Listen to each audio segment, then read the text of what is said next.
BNR gold and diamonds తరుగు తక్కువ బంగారం ఎక్కువ. ఇప్పుడు మన వైజాగ్ లో జూలై 24న గ్రాండ్ ఓపెనింగ్. నమస్తే, welcome to iDream social spotlight with కవిత.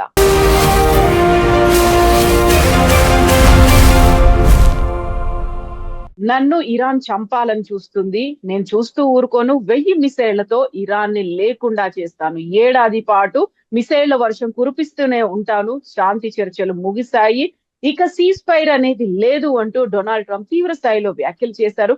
దీనికి ఇరాన్ కూడా అంతే స్థాయిలో ప్రతిస్పందించింది. ఈ యుద్ధానికి అంతం అనేది లేదా, ఫుల్ స్టాప్ అసలు ఉండని పరిస్థితి ఏర్పడిందా? మనతో పాటుగా ఉన్నారు జియో పొలిటికల్ ఎక్స్పర్ట్ గిరిధర్ మామిడి గారు. గిరిధర్ గారు నమస్కారం అండి. నమస్తే అమ్మా. నమస్తే మీకు, మీ ప్రేక్షకులు నమస్కారం అమ్మా. థ్యాంక్ యూ అండి, థ్యాంక్ యూ. సో మీరు ముందు నుంచి చెప్తున్నారు ఒక అంతం అనేది ఉండదు అనేది, కాకుంటే ప్రతిసారి ఒక హోప్ ఏదో కనిపించింది. అటు ఇస్లామాబాద్ టాక్స్ కావచ్చు, ఆ తర్వాత ప్రతి చోట స్విట్జర్లాండ్ లో కూడా కూర్చొని మాట్లాడుకుంటున్నారు, ఆ తర్వాత ఫ్రాన్స్ లో మాట్లాడుకుంటున్నారు. అంటే ఎక్కడో కనీసం ఒక కామా అయినా పడుతుందేమో అనుకుంటే ఇప్పుడేంటి మళ్ళీ అగ్రెసివ్ గా రెండు కంట్రీ స్టేట్మెంట్స్ ఇస్తున్నాయి ఇలా. అమ్మా, ఇది నేను చాలా కాలం చెప్పాను. ఇది ఇప్పటిప్పట్లో ఈ సమస్యకు పరిష్కారం మనకు కనిపించట్లేదు. ఎంఓఈ సంతకం పెట్టినప్పుడు కూడా శాంతి వచ్చేసింది అని చాలా మంది విశ్లేషించారు. అప్పుడు కూడా చెప్పాను నేను, ఇది అమెరికా దాసోహం అన్నటువంటి కండిషన్స్ ఉన్నాయి కాబట్టి ఫస్ట్ అమెరికా దాన్ని ఎక్కడో ఒక దగ్గర దాన్ని ఆపేటువంటి ప్రయత్నం చేస్తుంది. రెండు కీలకమైంది, ఇజ్రాయెల్ శాంతికి వ్యతిరేకం. ఇజ్రాయెల్ ఇరాన్ ని సర్వనాశనం చేసేంత వరకు కూడా వాళ్ళు ఊరుకునేటువంటి పరిస్థితి లేదు. కాబట్టి అమెరికా శాంతి చర్చలు చేసినా, శాంతి ఒప్పందాలు చేసినా, ఆ శాంతి ఒప్పందాలని ఎలా వమ్ము చేయాలో ఈ ఇజ్రాయెల్ మళ్ళీ కుట్రపడు. ఇజ్రాయెల్ దృష్టిలో మీరు చూసారంటే కనుక ఇరాన్ అన్న శక్తి ఉన్నంత వరకు వాళ్ళకి శాంతి లేదు. ఎందుకు? వాళ్ళ శక్తులన్నీ కూడా హెజ్బుల్లా కావచ్చు, హమాస్ కావచ్చు, హౌతీలు కావచ్చు, వీళ్ళందరికీ ఫండింగ్ ఇరాన్ ఇస్తాం. కాబట్టి వాళ్ళ దేశంలో వచ్చి బాంబులు పెట్టి, సూసైడ్ అటాక్లు చేసి, మిజైళ్లు కొట్టి ఆ దేశంలో అస్థిర వాతావరణము, శాంతి లేకుండా చేసినటువంటి శక్తులన్నిటి వెనకాల ఇరాన్. కాబట్టి ఇరాన్ ని సర్వనాశనం చేస్తే కానీ ఇజ్రాయెల్ కి శాంతి ఉండదు. ఇది కూడా నిర్ణయించు. ఎందుకంటే పెడితే మనకు అర్థమవుతున్న పరిస్థితి ఏంటో. అన్ని బంకర్లు ఉంటాయి, సైరన్ కొట్టగానే అందరూ బంకర్లోకి వెళ్ళిపోవాలి. ఎప్పుడు మిజైల్స్ వచ్చి పడతాయో తెలియదు. అటువంటి జీవితాలను ఎలా వాళ్ళు బతకగలరు? వాళ్ళు పాపం వాళ్ళు విదేశాలకు వెళ్ళి, యూరప్కో, భారతదేశానికో, అమెరికాకో వెళ్ళి వాళ్ళు ఒక నెల 2 నెలలు హాలిడేస్ తీసుకొని వస్తే గానీ మనుషులుగా ప్రవర్తించలేరు వాళ్ళు. ఎందుకంటే ఈ 24/7 యుద్ధ వాతావరణంలోనే బతుకుతున్నారు. కాబట్టి వాళ్ళ దృష్టిలో చూస్తే కనుక ఇరాన్ నాశనం అవుతే గానీ వాళ్లకు శాంతి ఉండదు అనేది వాళ్ళ ప్లాన్. అమెరికా యాంగిల్లో చూసామంటే అమెరికా బెంజమిన్ నెతన్యాహు మాటలకు లొంగిపోయి ఏదో విధంగా అతను చేసినటువంటి నేరేటివ్ ని వీళ్ళు యాక్సెప్ట్ చేసి బెంజమిన్ నెతన్యాహు యొక్క అజెండాలో వీళ్ళు దిగిపోయారు. అందుకని డొనాల్డ్ ట్రంప్ యుద్ధం, ఇది అమెరికా యుద్ధం కానీ ఇజ్రాయెల్ యుద్ధం, నేను పదే పదే చెప్తున్నాను. కాబట్టి ఇప్పుడు ఇరుక్కున్నారు, బయటికి ఎలా రావాలి అర్థం కాదు. గత ప్రభుత్వాలు జో బైడెన్ కానీ, జో బైడెన్ కాదు, ఎందుకంటే ముందర మనకు జార్జ్ బుష్ కానీ, ఒబామా కానీ, వీళ్ళందరూ కూడాను యుద్ధాలు స్టార్ట్ చేసిన తర్వాత అంతమయ్యే కొన్ని దశకాలు అలా నడిచాయి. 10-15 సంవత్సరాలు మనకు ఆఫ్ఘనిస్తాన్ చూసాం ఎంతకాలం నడిచింది, ఇరాక్ చూసాం ఎంతకాలం నడిచింది. కాబట్టి అటువంటి పరిస్థితి నాకు ఇష్టం లేదు అని డొనాల్డ్ ట్రంప్ పదే పదే చెప్పాడు. కాబట్టి తప్పు చేశానని యాక్సెప్ట్ చేశాడు, అర్థమైపోయింది. ఏదో విధంగా బయటపడాలని చెప్పే ప్రయత్నం డొనాల్డ్ ట్రంప్ చేస్తున్నాడు. కానీ డొనాల్డ్ ట్రంప్ చేసే ప్రతి ప్రయత్నాన్ని వమ్ము చేస్తోంది ఇజ్రాయెల్. లేటెస్ట్ గా వాళ్ళు ఏం చేశారు, మిమ్మల్ని చంపడానికి ఇరాన్ ప్లాన్ చేస్తోంది అని ఒక ఇంటెలిజెన్స్ న్యూస్ ప్లాన్ చేసి దాంతో ఎమోషనల్ గా డొనాల్డ్ ట్రంప్ ని మళ్ళీ యుద్ధంలో దింపగలిగింది ఇజ్రాయెల్. నిజంగా చంపదలుచుకున్నారా లేదా? సరే, ఇరాన్ అమెరికా ప్రెసిడెంట్ చంపాలని చాలా కాలంగా ఉంటుంది. ఈ రోజు ఎందుకంటే గతసారి డొనాల్డ్ ట్రంప్ ప్రెసిడెంట్ ఉన్నప్పుడే ఖాసిం సులేమానికి చంపినప్పుడు మేము ప్రతీకారం తీర్చుకుంటామని వాళ్ళు చెప్పారు. కాబట్టి ఈరోజు కొత్త విషయం ఏం కాదు. ఈ యుద్ధం మొదలవ్వక ముందు నుంచి కూడా ఇరాన్ టార్గెట్ చేస్తుందేమో అన్నటువంటి భయం చాలా కాలంగా ఉంది. కానీ ఇరాన్ నిజంగా టార్గెట్ చేయగలిగిన కెపాసిటీ ఉందా? తప్పకుండా లేదు. ఈరోజు వాళ్ళ దేశంలోనే ఎంత నష్టం జరుగుతుందో చూస్తున్నారు. అమెరికాలో వెళ్ళి వాషింగ్టన్ డీసీలో హై సెక్యూరిటీలో డొనాల్డ్ ట్రంప్ ని చంపడం అనేది జరిగేటువంటి పని కాదు. కానీ ఆ ఒక విధమైనటువంటి ఒక నేరేటివ్ క్రియేట్ చేసి ఇజ్రాయెల్ డొనాల్డ్ ట్రంప్ యొక్క అహంకారాన్ని, తన భయాన్ని వాళ్ళు రేకెత్తించి మళ్ళీ ఇరాన్ మీద దాడి చేసేలాగా ఇజ్రాయెల్ చేసింది. ఇజ్రాయెల్ యొక్క ప్రొపగాండా ప్లాన్ ఇది. ఈవెన్ అమెరికన్ ఇంటెలిజెన్స్, సిఐఏ కావచ్చు, లేదా వాళ్ళ ఎన్ఐఏ కావచ్చు, వాళ్ళ ఇతరత్ర మిలిటరీ ఇంటెలిజెన్స్ కావచ్చు, లేదా నేటో ఇంటెలిజెన్స్ కావచ్చు, ప్రపంచంలో ఎవరు కూడాను ఈ లైన్ తీసుకోవట్లేదు. ఇరాన్ ట్రంప్ ని అసాసినేట్ చేయడానికి ప్లాన్ చేస్తోంది అన్నటువంటి నెరేటివ్ ఇండిపెండెంట్ గా రెండో సోర్స్ నుంచి మనకు రాలేదు. ఒక ఇజ్రాయెల్ చెప్పింది మాకు. ఇజ్రాయెల్ గతంలో కూడా చర్చలు ఇలాగే చేసింది. మనకు జార్జ్ బుష్ జూనియర్ అప్పుడు సద్దాం హుసేన్ తీయాలి అని చెప్పేసి వాళ్ళు ఇజ్రాయెల్ నిర్ణయించారు. అప్పుడు కూడా అమెరికా యుద్ధం కాదు, గల్ఫ్ లో జరిగినటువంటి యుద్ధం, అది ఇజ్రాయెల్. సద్దాం హుసేన్ తీసేయాలి అని చెప్పి ఇజ్రాయెల్ నిర్ణయించిన తర్వాత జార్జ్ బుష్ జూనియర్ కి వెళ్ళి ఎమోషనల్ గా అతన్ని రెచ్చగొట్టారు. ఏం చెప్పారు? సద్దాం హుసేన్ మీ తండ్రి అయినటువంటి జార్జ్ బుష్ సీనియర్ ని చంపుతానన్నాడు, కాబట్టి మీ తండ్రిని చంపుతానన్న వాడిని నువ్వు అపేక్షించి వదిలేస్తావా, వాడి మీద నువ్వు ప్రతీకారం తీర్చుకోవా అని చెప్పి రెచ్చగొట్టి యుద్ధంలో దింపారు George Bush Junior. George Bush Junior యొక్క మెంటల్ కెపాసిటీ ఏంటో మనకు తెలుసు, ఐక్యూ కెపాసిటీ ఏంటో తెలుసు. ఇన్ఫాక్ట్ అమెరికాలో చాలా పాపులర్ ఉండేది బుషిజమ్స్ అనేవాడు. ఏంటంటో మాట్లాడేవాడు ఆయన. ఇప్పుడు డొనాల్డ్ ట్రంప్ ఎలా మాట్లాడుతున్నాడు, ఇంతకంటే దారుణంగా మాట్లాడేవాడు జార్జ్ బుష్. కాబట్టి ఈ ఇద్దరు ప్రెసిడెంట్స్ కూడా వీళ్ళ జనరల్ ఐక్యూ చాలా తక్కువ, కాబట్టి వీళ్ళ ఎమోషన్స్ తో ఆడుకుని సైకలాజికల్ వార్ఫేర్ చేస్తుంది ఇజ్రాయెల్. ఇజ్రాయెల్లో ఇంటెలిజెన్స్ లో వాళ్ళు వ్యక్తి యొక్క సైకాలజీని బాగా క్షుణ్ణంగా స్టడీ చేస్తారు. వీళ్ళ స్ట్రెంగ్స్ ఎక్కడ ఉన్నాయి, వీళ్ళ వీక్నెస్ ఎక్కడ ఉన్నాయి, ఏం చేస్తే వీళ్ళు మన మాట వింటారు, అవన్నీ బాగా వాళ్ళు.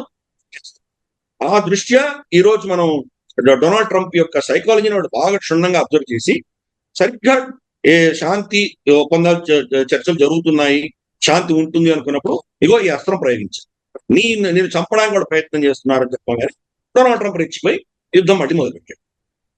అదే అక్కడ. కాబట్టి ఇది అంతా కూడాను యుద్ధం ఆగేటువంటి పరిస్థితి లేదు. ఇప్పుడు మనం చూస్తే ఆ 14 పాయింట్స్ ఎంఓయూలో 5వ పాయింట్ లో ఏమని చెప్పింది? అది స్ట్రేట్ ఆఫ్ హార్మోజ్ నుంచి షిప్పులు వెళ్ళడానికి ఇరాన్ ఫెసిలిటేట్ చేస్తుంది అని రాస్తుంది. అమెరికా ఏం చేసింది? అది స్ట్రేట్ ఆఫ్ హార్మోజ్ లో ఒమాన్ జలాల నుంచి మీకు సంబంధం లేదు, మేము మా షిప్పులు తీసుకెళ్తాము అని చెప్పి వీళ్ళు అక్కడి నుంచి షిప్పులు తీసుకెళ్ళడం మొదలుపెట్టారు. ఇరాన్ ఇక్కడి నుంచి ఏ షిప్ వెళ్ళినా మా పర్మిషన్ తీసుకొని వెళ్ళాలి. ప్రస్తుతానికి 60 రోజులు మేమేం చార్జ్ చెయ్యము, 60 రోజుల తర్వాత ఒప్పందం ప్రకారం చూద్దాం ఏమవుతుంది, కానీ మాకు చెప్పకుండా ఏది వెళ్ళడానికి వీల్లేదు అని చెప్పారు. అమెరికా ఏం చెప్పింది? లేదు, అది నీ జలాలకు సంబంధించింది మాత్రమే, ఒమాన్ జలాలకు సంబంధించి నీకు చెప్పాల్సిన అవసరం లేదు అని చెప్పి వీళ్ళు ఇంటర్ప్రిట్ చేసుకున్నారు. కానీ 5వ పాయింట్ లో చాలా స్పష్టంగా రాస్తుంది, అది ఇరాన్ ఫెసిలిటేట్ చేస్తుంది అని రాస్తుంది. అది అమెరికా ఒప్పుకుంది, కానీ దానికి కొత్త పరిభాష కూడా మొదలుపెట్టింది. 3 రోజులు ఇలాగే వాళ్ళు షిప్పులు తీసుకెళ్లారు. డొనాల్డ్ ట్రంప్ ఏమనుకున్నాడంటే, ఒకసారి ఇది కనుక నార్మలైజ్ అయిపోయిందంటే రేపు ఇరాన్తో చర్చలు చేసినప్పుడు షరతులు ఒప్పుకోకపోయినా కానీ కూడా ఈ పాటికి నువ్వు ఉంటూ మా పాటికి మేము ఒమాన్ జలాల నుంచి తీసుకువెడతామని చెప్పి ఒక ప్రాసెస్ పెట్టేసుకోవచ్చు. అది ఇరాన్ కి సరిపోదు. ఎందుకంటే ఇరాన్ వాళ్ళకు ఉన్నటువంటి ఏకైక బ్రహ్మాస్త్రం హార్మోజ్ జలసంధి. హార్మోజ్ జలసంధి వాడు కంప్లీట్ దిగ్బంధనం చేస్తే కనుక తప్పనిసరిగా అమెరికా తాళబేరానికి రావాల్సింది. కాబట్టి వాడు దాన్ని ఒప్పుకోవడం.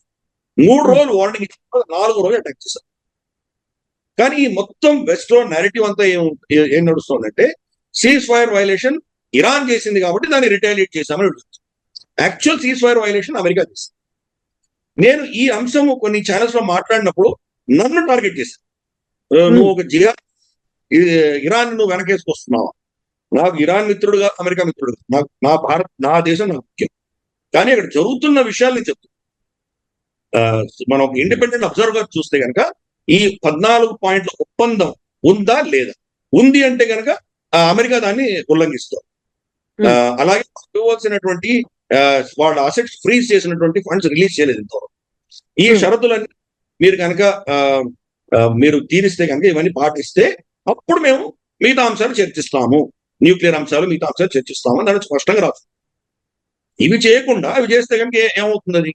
కాబట్టి ఇవి జరగకుండా ఇజ్రాయెల్ ఆపుతుంది. అదొకటి. రెండవది, అమెరికా ఈరోజు పెద్ద ఎత్తున యుద్ధం చేసే కెపాసిటీ లేదు వాళ్ళ దగ్గర. వాళ్ళ దగ్గర యాంటీ మిజైల్ బ్యాటరీస్ కానీ, మనకు థాడ్, తర్వాత మనకు ప్యాట్రియట్ మిజైల్స్, ఐరన్ డోములు, డేవిడ్ స్లింగులు, దానికి కావాల్సిన మిజైల్స్ అన్ని కూడా ఖర్చు అయిపోయినాయి. మొదటి 3-4 వారాల్లోనే ఖర్చు అయిపోయింది. ఎంత ఖర్చు అయినాయి? రాబోయే 9 సంవత్సరాలు 10 సంవత్సరాల ప్రొడక్షన్ ఆల్రెడీ ఖర్చు పెట్టారు. ఇప్పుడు మళ్ళీ యుద్ధం చేసే పరిస్థితులు లేరు. అందుకనే వాళ్ళకి యుద్ధ విరామం కావాలి. ఒక వారం 2 వారాలు అయిన తర్వాత కొంచెం బలం పుంజుకున్న తర్వాత మళ్ళీ యుద్ధం చేస్తారు. ఒక రోజు 2 రోజులు గొడవలు పెట్టుకుంటారు, మళ్ళీ వదిలేస్తారు, మళ్ళీ ఒక వారం రోజులు అయిన తర్వాత మళ్ళీ గొడవ. సో కంటిన్యూస్ గా యుద్ధం చేసే కెపాసిటీ లేదు కాబట్టి అప్పుడప్పుడు అడపాదడప కొడుతూ ఉంటారు, వాళ్ళు రిటాలియేట్ చేస్తుంటారు. ఇదే జరగబోతుంది. అమెరికా ఇంకొక ప్రాబ్లం ఏంటంటే అక్కడ ఎలా అక్కడి నుంచి బయటపడాలి, అమెరికా పోయినట్టు బయట తెలియకుండా ఎలా గెలిచినట్టు బయటకు పడాలి, అది జరిగేటువంటి పని కాదు. కాబట్టి ఈ రోజు అమెరికా ఇజ్రాయెల్ కలిసి ఏం నిర్ణయించాయంటే ఏదో విధంగా ఇటువంటి సీజ్ ఫైర్ వైలేషన్ చేసుకుంటూ ప్రతి వారానికి ఒకసారో 2 వారాలకు ఒకసారో వాళ్ళ క్రిటికల్ అసెట్స్ అన్ని పొడదాము అని నిర్ణయించుకున్నారు. సో వాళ్ళ శక్తిని క్షీణించే దిశగా వీళ్ళు ప్రయత్నాలు చేస్తారు. గత 2 రోజులుగా జరిగిన దాడుల్లో మనం చూసాము, ఇంక్లూడింగ్ చాబహార్ కొట్టారు. చాబహార్ లో ఉన్న కమాండ్ కంట్రోల్ టవర్స్ ని ఇన్ఫ్రాస్ట్రక్చర్ ని బాగా గణనీయంగా దెబ్బ కొట్టారు. చాబహార్ మన అధీనంలో మనం మేనేజ్ చేస్తున్నాం. అఫ్ కోర్స్ దాని ఓనర్షిప్ ఇరాన్ దేది, కానీ దాని మేనేజ్మెంట్ భారతదేశం చేతిలో ఉంది. దాన్ని కొట్టారు. అంటే రేపటి రోజు దీన్ని బైపాస్ చేస్తూ సెంట్రల్ ఏషియా నుంచి వచ్చేటువంటి ఏవైతే రవాణా ఉంటుందో దానికి గండు కొడుతోంది అమెరికా. అంటే ఇరాన్ యొక్క కెపాసిటీని దెబ్బతీస్తున్నారు. ఇవి ఇంకో నెలలు ఇలాగే కొనసాగుతుంది. ఎందుకంటే అక్టోబర్ లో మనకు ఇజ్రాయెల్ ఎన్నికలు, నవంబర్ లో అమెరికాలో మధ్యంతర ఎన్నికలు. అక్టోబర్ ఎన్నికల తర్వాత బెంజమిన్ నెతన్యాహు గెలుస్తారా ఓడిపోతారా చెప్పడం కష్టం. ఇప్పుడున్న పరిస్థితుల్లో బహుశా ఆయన ఓడిపోయేటువంటి సూచనలు ఎక్కువ కనిపిస్తున్నాయి. ఎందుకంటే 2.5 సంవత్సరాల క్రితం ఆ దేశం మీద జరిగినటువంటి హమాస్ దాడి, దానికి బాధ్యత ఈయనే వహించాలి. అంత పెద్ద ఎత్తున 1200 మంది చనిపోవడము, అంత వందలాది మందిని వాళ్ళు హాస్టేజెస్ గా తీసుకోవడం అన్నది బెంజమిన్ నెతన్యాహు ఫెయిల్యూర్ కింద ప్రజలందరూ పరిగణిస్తున్నారు. కాబట్టి ఆయనకు వ్యతిరేకత విపరీతంగా ఉంది దేశం. సరే, హమాస్ ని నాశనం చేశాడు ఆయన, మళ్ళీ హాస్టేజెస్ వెనక్కి తీసుకొచ్చాడు, హిజ్బుల్లాని బాగానే కొడుతున్నాడు, ఇది కొంత ఆయన పాజిటివ్ అయినా కానీ ఇరాన్ విషయం వచ్చేసరికి మళ్ళీ ప్రజల్లో అమెరికా ఇరాన్ తోటి మైత్రి చేసుకుంటోంది కాబట్టి బెంజమిన్ నెతన్యాహు దౌత్యం ఫెయిల్ అయింది అన్నటువంటి నెరేటివ్ ఆపోజిషన్ పార్టీ ముందు తీసుకెళ్తాం. నఫ్తాలి బెనెట్, ఇప్పుడు ఈయన ఓడిపోతే కనుక ప్రైమ్ మినిస్టర్ అయ్యేటువంటి వ్యక్తి నఫ్తాలి బెనెట్, ఆయన ఇంకా అగ్రెసివ్ స్టాండ్ తీసుకుంటాడు. ఇరాన్ సర్వనాశనం అవ్వాలి, ఇరాన్ సర్వనాశనం అయ్యాక మేము టర్కీ మీద టార్గెట్ చేస్తాము అని చెప్తున్నారు. అంటే బెంజమిన్ నెతన్యాహు కంటే కూడా ఇంకా హాకిష్ గా, ఇంకా అగ్రెసివ్ గా ఆయన మాట్లాడు. కాబట్టి బెంజమిన్ నెతన్యాహు చేయవలసినంత పని చేయట్లేదు అన్న నెరేటివ్ కూడా ప్రజల్లో పెడతాం. కాబట్టి బెంజమిన్ నెతన్యాహు ఇప్పుడు యుద్ధం ఆపేసో ఇప్పుడు యాక్షన్ ఆపేస్తే కనుక ఓడిపోవడం ఖాయం. కాబట్టి ఏదో విధంగా యుద్ధాన్ని కొనసాగించాలి. అందుకని అది ముఖ్య కారణం. అమెరికా ఎన్ని ఒప్పందాలు చేసుకున్నా కానీ కూడా ఆ ఒప్పందాలన్నింటి వమ్ము చేసే కార్యక్రమం వీళ్ళు చేస్తారు. ఇన్ఫాక్ట్ నిన్న బందర్ అబ్బాసు, తర్వాత మనకు హార్మోస్ జలసంధి దగ్గర ఉన్నటువంటి కొన్ని పట్టణాల మీద పెద్ద ఎత్తున దాడులు జరిగాయి. అమెరికా మేం చేయలేదు అంటు. మరి అమెరికా చేయకపోతే ఇంకెవరు చేస్తారు దాని మీద? రెండే చేయాలి. గల్ఫ్ దేశాలు చేస్తుంటారు, మనకు యుఏఈనో లేకపోతే మనకు సౌదీనో చేయాలి, లేదా ఇజ్రాయెల్ చేస్తుంది. ఎవరు చేశారో తెలియదు. కాబట్టి అమెరికా చేయనటువంటి పని ఇజ్రాయెల్ కోసం చేసేస్తాం. ఈ అవకాశం రేపు రాకపోవచ్చు. నిజంగా సీజ్ ఫైర్ వచ్చి శాంతి ఒప్పందాలు కనుక కొలిక్కి వచ్చాయంటే మళ్ళీ ఇజ్రాయెల్ కి ఇటువంటి అవకాశం రావడానికి ఒక దశకం పట్టొచ్చు, 10 ఏళ్ళు పట్టొచ్చు. అంత లోపల ఆ అడ్వాంటేజ్ వాడు కోల్పోవడానికి సిద్ధంగా లేరు. కాబట్టి అమెరికా పేరిట అమెరికా చేస్తోంది అని చెప్పి ఇజ్రాయెల్ చేసినా మనం ఆశ్చర్యపడాలి. ఇది అక్కడ జరుగుతుంది. కాబట్టి ఈ యొక్క పరిస్థితి అంతా కూడా వొలటైల్ గా ఉంటుంది. ఎప్పుడు ఇందాక చెప్పినట్టు ఇజ్రాయెల్ ఎన్నికలు, 2 అమెరికా ఎన్నికలు, నవంబర్లో అమెరికా ఎన్నికలు వస్తాయి. అమెరికా ఎన్నికల ముందర సరెండర్ అయ్యాడు డొనాల్డ్ ట్రంప్, ఇరాన్ ముందర మోకరిల్లాడు అన్నటువంటి ఒక నెరేటివ్ ఆ దేశంలో ఉండకూడదు. కాబట్టి నేను కొడుతూనే ఉన్నాను, నేను 1000 బాంబులు వేస్తాను, అది చేస్తాను, ఇది చేస్తాను, నన్ను చంపినా కానీ వాళ్ళని నాశనం చేయమని చెప్పాను. ఇవన్నీ డ్రామాలు ఎందుకు ఆడుతున్నాడంటే అతను ఎన్నికల కోసం. ఎన్నికలు వచ్చేంత చాలా టఫ్ స్టాండ్ తీసుకున్నట్టు, ఇరాన్ వ్యతిరేకంగా పోరాడుతున్నట్టు తన మాగా సపోర్టర్స్ కి చూపించాలి కాబట్టి ఇది చేస్తుంటారు. కానీ యుద్ధం చేసే కెపాసిటీ లేదు కాబట్టి వారానికోసారో 2 వారాలకోసారో 2 రోజులు బాంబులు వేసి ఊరుకుంటారు. ఇదే అక్కడ జరుగుతున్నట్టు. అతను వస్తున్నప్పుడు ఫ్లైట్ లో అతను ఒక ప్రశ్న వేశారు, పెద్ద ఎత్తున ఫుల్ స్కేల్ వార్ యుద్ధం మీరు ఇరాన్ తోటి మళ్ళీ మొదలు పెట్టారా అని డొనాల్డ్ ట్రంప్ ని అడిగితే ఆయనకు నోటికి బుర్రకి నోటికి మధ్యలో గ్యాప్ ఉండదు, మనసులో ఏదొస్తే చెప్పేస్తారు. ఫస్ట్ స్టేట్మెంట్ ఆయన ఇచ్చిన స్టేట్మెంట్ ఏంటంటే ఐ డోంట్ నో అన్నాడు. అన్న తర్వాత జస్టిఫికేషన్ ఇచ్చుకున్నాడు. నో వాళ్ళు రాక్షసులు, వాళ్ళు అట్లా ఇట్లా, నేను నమ్మలేని వాళ్ళను, కాబట్టి వాళ్ళు లయర్స్, చీటర్స్ అవన్నీ తర్వాత చెప్పాడు. కానీ మొట్టమొదటి రియాక్షన్ ఐ డోంట్ నో, అంటే ఆయనకి తెలియదు అనేది నిజంగా ఒప్పుకున్నాడు. ఈ యుద్ధం ఎందుకు చేస్తున్నాడో తెలియదు ఆయనకి, ఎలా ఆపాలో తెలియదు, దీన్ని ముందుకెళ్ళి తీసుకువెళ్ళాలా, వెనక్కి తీసుకువెళ్ళాలా, చర్చలు చేయాలా, చేయకూడదా అని తెలియట్లేదు. స్టేటస్ కో అలాగే ఉంచాలా అనేది కూడా ఫ్యూజ్ స్టేట్ లో నడుస్తుంది వీళ్ళ దౌత్యం. సో ఇప్పుడు ఆ స్టేటస్ కో అనేది ఉంటుందా అంటే అలాంటి పరిస్థితి లేదు. యుద్ధం ఉందా అంటే చెప్పలేరు, ఆగిపోయిందా అంటే చెప్పలేరు, శాంతి చర్చలు కొనసాగుతాయా అనేది తెలియదు, సీజ్ ఫైర్ ఉంటుందా లేదా తెలియదు. బట్ 3 దేశాలు మాత్రం ఒక ఇంటెన్సిటీ అనేది కనిపిస్తోంది, ఒక క్రైసిస్ అనేది ప్రపంచం అంతా చూస్తోంది. ఇది ఇలాగే కంటిన్యూ అవుతే ప్రపంచవ్యాప్తంగా ఉన్నటువంటి పరిస్థితులు ఏమవుతాయి మరి? ఏమన్నా అవనివ్వండి, దానికి వాళ్ళకేం పట్టింది? వాళ్ళకి ప్రపంచంలో పేదరికం పెరిగితే పెరిగింది, ఏమవుతుంది? వాళ్ళ డిఫెన్స్ ఇండస్ట్రియల్ కాంప్లెక్స్ కి ఆర్డర్స్ వస్తున్నాయా లేదా? ఇప్పుడు ఈ దేశాలన్నీ కూడా వాళ్ళ దగ్గర పేట్రియట్, తర్వాత ఈ ఐరన్ డోమ్లు, ఈ మిసైల్స్ అని కొనుక్కుంటున్నాయి కదా. సౌదీ అరేబియా కొనుక్కుంటుంది, యుఏ కొనుక్కుంటుంది, ఒమాన్ కొనుక్కుంటుంది, అందరూ కొంటున్నారు కదా. వాళ్ళకి యుద్ధం వల్ల వాళ్ళకి లాభాలు వచ్చినాయి కదా. అమెరికా అంతా కూడాను వాళ్ళ లాబీస్, వాళ్ళ 4 ఏదో స్తంభాలు ఉన్నాయో ఆ స్తంభాల ఆధారంగా నడుస్తుంది అమెరికా. మొట్టమొదటిది మీ డిఫెన్స్ ఇండస్ట్రియల్ కాంప్లెక్స్, రెండవది మీ ఫార్మాస్యూటికల్ ఇన్సూరెన్స్, మూడవది మీ ఆయిల్ ఇండస్ట్రీ, 4వది బ్యాంకింగ్ అండ్ డాలర్. ఈ 4 స్తంభాలు అమెరికా నడుస్తుంది. మిగతా ప్రజలు ఏమైనా వాళ్ళకి అనవసరం. వాళ్ళ ప్రజల్లో ధరలు పెరిగి వాళ్ళు నిరుద్యోగులు అయితే కనుక నిరుద్యోగ భత్యం ఇస్తారు కదా వాళ్ళకి సోషల్ సెక్యూరిటీ నోరు ముగించడానికి. అందుకనే మనకు అమెరికాలో ఎప్పుడు కూడా పెద్ద ఎత్తున ఆకలి ధర్నాలు ఇవేం జరగవు. వాళ్ళకన్నీ ఫ్రీగా ఇచ్చేసి నోరు ముగిస్తారు. మిగతా ఈ రోజు వాళ్ళ స్టాక్ మార్కెట్ చూస్తే కనుక టాప్ 7 కంపెనీస్ మినహాయిస్తే మిగతా స్టాక్స్ ఏం పెద్దగా పైకి వెళ్ళట్లేదు, అన్ని డౌన్ లోనే ఉన్నాయి. కానీ ఆ top 7 technology companies, Nvidia, Microsoft, Apple, Google, Amazon, ఏవైతే ఇట్లాంటి ఉన్నాయో అవన్నీ పెరుగుతున్నాయి. ఇవన్నీ కూడాను లాబీకి సంబంధించినటువంటి నెరేటివ్ వీళ్ళందరూ బిల్డ్ చేస్తారు. ఎలాన్ మస్క్ కానీ వీళ్ళందరూ కూడా ఈరోజు ఆర్టిఫిషియల్ ఇంటెలిజెన్స్ ని ఇరాన్ యుద్ధంలో వాడేటువంటి ప్రయత్నాలు వాళ్ళు చేస్తున్నారు. కాబట్టి ఇవన్నీ ఎవరో ఒక బకరా దొరకాలి వాళ్ళకి, వాళ్ళ మీద వీళ్ళ అస్త్రాలు, వీళ్ళ టెక్నాలజీ అంతా ఉపయోగిస్తారు.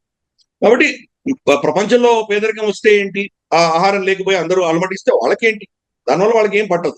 వాళ్ళ ఇంట్రెస్ట్ వాళ్ళు కాపాడుకుంటున్నారు లేదా, వాళ్ళ లాభాలు వస్తున్నాయా లేదా, వాళ్ళ ఆస్తులు పెరుగుతున్నాయా లేదా, అది వాళ్ళకి ముఖ్యం. అందుకని కొంత మధ్యలో ఇది ఒక స్థాయి దాటిపోయిన తర్వాత యుద్ధం ఆపేశాడు.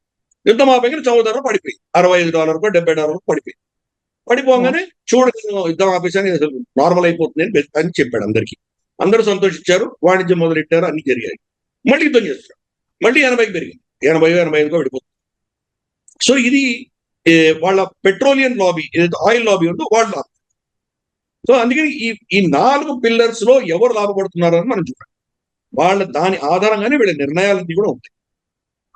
ఫార్మస్యూటికల్ లాబీ మీ రోగాల మీద వాళ్ళు చేసే రీసెర్చ్ అంతా మీ రోగ నివారణకు చేయరు, మీ రోగాన్ని మేనేజ్ చేయడానికి చేస్తారు. వాళ్ళకు బానిసగా ఉండాలి. వ్యాక్సిన్స్, మనకు అవసరం లేని వ్యాక్సిన్స్ కూడా మన మీద రుపుతారు. మనం చూస్తే ఎక్కడో ఆఫ్రికాలో 1000 మంది చచ్చిపోతారు ఏదో చిన్న రోగం వచ్చి. WHO మ్యాండేట్ చేస్తుంది ప్రపంచవ్యాప్తంగా అందరికీ ఈ వ్యాక్సిన్ ఇవ్వాలి. మా చిన్నప్పుడు, అలాగే మీ చిన్నప్పుడు కూడా ఓసారి 3 or 4 వ్యాక్సిన్లు వేసుకునేవాడు. మా చిన్నప్పుడు అయితే 2 వ్యాక్సిన్ తెలుసు. ఈ రోజు అపోలో వెబ్సైట్కి వెళ్ళి చూడమ్మా, మొదటి 2 సంవత్సరాల్లో మన పిల్లలకి 30 పైచిలకు వ్యాక్సిన్లు వేస్తున్నారు. ఎందుకంత వేస్తున్నారు? WHO మ్యాండేట్ చేస్తుంది.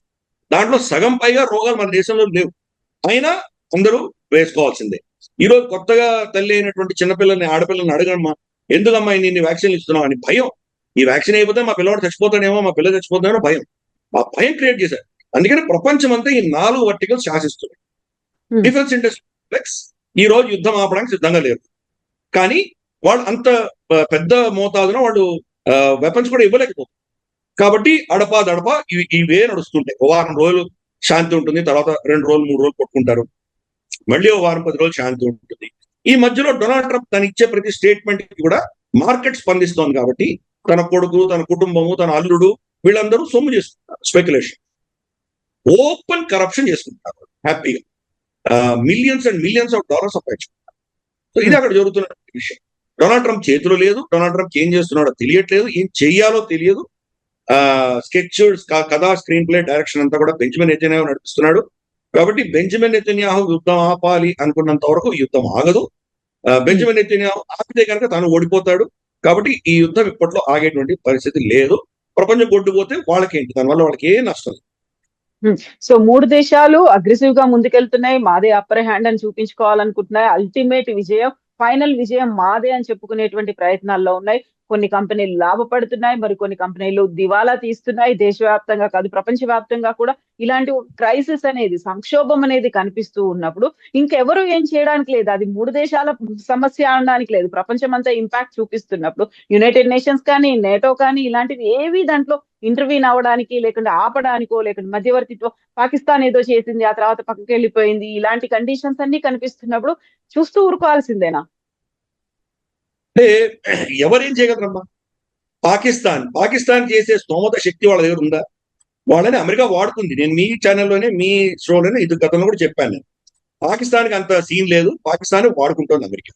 కాబట్టి పాకిస్తాన్ మాట ఇరాన్ వింటుందా, పాకిస్తాన్ మాట అమెరికా వింటుందా? వీళ్ళిద్దరికి చెప్పి యుద్ధం చేశారా, వీళ్ళకి చెప్పి యుద్ధం ఆపారా, వీళ్ళు చెప్పి మళ్ళీ యుద్ధాన్ని మొదలు పెట్టారా?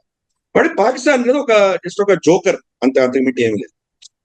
యునైటెడ్ నేషన్స్, మనకు ఒక సామెత ఉంటుంది, రాజు చనిపోతే కనుక మనం స్టేట్మెంట్ ఏమి ఇస్తాం? The king is dead, long live the king అంట. రాజు చచ్చిపోయిన తర్వాత లాంగ్ లివ్ ఏంటి అంటే, రాజు చనిపోయిన రాచరికం ఎల్లకాలం ఉండాలి. కలకాలం అలాగే ఉండాలి. United nations is dead, long live the UN. అది యుఎన్ ఎప్పుడు చచ్చిపోయింది, దానికి శక్తి లేదు, పాడు లేదు. ఇన్ని యుద్ధాలు గత దశకంలో 10-15 సంవత్సరాలు చూడమ్మా, ఒక్క యుద్ధాన్ని ఆపగలిగారా? ఒక్క యుద్ధం యునైటెడ్ నేషన్స్ పర్మిషన్ తీసుకొని ఎవరైనా యుద్ధం చేశారా?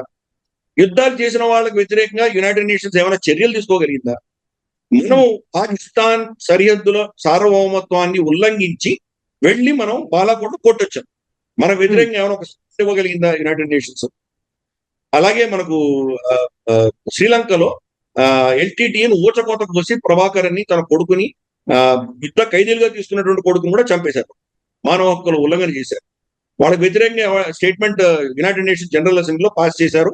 ఆ రెజల్యూషన్ లో మనం కూడా శ్రీలంకకు వ్యతిరేకంగా ఓటేశాం. శ్రీలంక దాన్ని ఏమైనా పట్టించుకో, ఆ పేపర్ని చింపి పడేసి దానికి ఏమైనా బేఖాతరు చేసి దాని లెక్కపత్రం ఉంటుంది.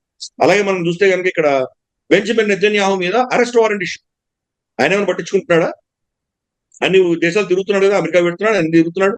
వ్లాడిమిర్ పుటిన్ వ్యతిరేకంగా అరెస్ట్ వారెంట్ ఎవరైనా ఇంప్లిమెంట్ చేయగలరా? అలాస్కాకి వెళ్ళాడు, డొనాల్డ్ ట్రంప్ కలిసి వచ్చాడు, మరి ఎందుకు అరెస్ట్ చేయలేదు అక్కడ ఆయన్ని? సో బలవంతుడిని యునైటెడ్ నేషన్స్ ఏమి చేయలేదు, ఈ విషయం అర్థం చేసుకోవాలి. కాబట్టి యునైటెడ్ నేషన్స్ ఏమి చేయలేదు. అమెరికా వాళ్ళ దగ్గర శక్తి ఉంది, వాళ్ళు చేయగలరు కాబట్టి వాళ్ళు చేస్తున్నారు. వాళ్ళకి వ్యతిరేకంగా నిలబడే శక్తి ఈ రోజు ప్రపంచంలో లేదు. Second most powerful country China తన మంచి మిత్రుడైనటువంటి నికోలస్ మడోరో అని అమెరికా ఎత్తుకుపోతే వీళ్ళు ఎవరైనా చేయగలిగారు?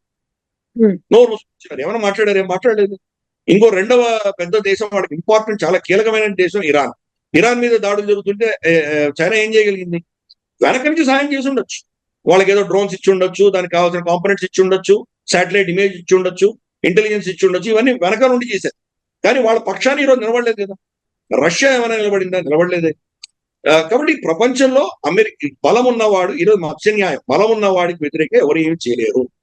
కానీ మిగతా దేశాలన్నీ ఏం చేస్తున్నారంటే ప్రత్యామ్నాయం చూసుకుంటారు. మనకు 80% మన వంట గ్యాస్ ఖతార్ నుంచి వచ్చాయి. అందుకనే నూపూర్ శర్మ కేసులో, నూపూర్ శర్మ తప్పు చేయకపోయినా కానీ కూడా ఖతార్ మనల్ని ఏమో అంటుంది అని చెప్పి ఆ అమ్మాయిని పక్కన పెట్టేవలసిన పరిస్థితి చూసాము. దాసో మనాస్ వచ్చింది మనం, ఎందుకంటే మనకు మొత్తం ఇళ్లలో మనకు వచ్చేటువంటి గ్యాస్ అంతా ఖతార్ నుంచి వస్తుంది. కాబట్టి మన అవసరాల దృష్ట్యా మనం కొంచెం తగ్గాము. ఈ రోజు పరిస్థితి ఏంటి? అక్కడి నుంచి హార్మోస్ జలసంధి నుంచి ఒక్క షిప్ కూడా బయటికి రావట్లేదు అని చెప్పి మన ఇంట్లో గ్యాస్ లేకుండా పోయిందా? లేదు కదా. ఎక్కడి నుంచి తెచ్చుకుంటున్నాం? ఈరోజు అమెరికా నుంచి తెచ్చుకుంటున్నాం, లాటిన్ అమెరికా నుంచి తెచ్చుకుంటున్నాం, కెనడా నుంచి తెచ్చుకుంటున్నాం, యూఏఈ నుంచి తెచ్చుకుంటున్నాం. ఖతార్ కంప్లీట్ గా వెళ్ళిపోయింది, పక్కకి వెళ్ళిపోయింది. ఖతార్ నుంచి ఒక్క సిలిండర్ కూడా రావట్లేదు. సో ప్రత్యామ్నాయాలు చూసుకుంటాం. అలాగే మనకు UAE OPEC, organization of petroleum exporting countries, OPEC నుంచి బయటకు వచ్చారు.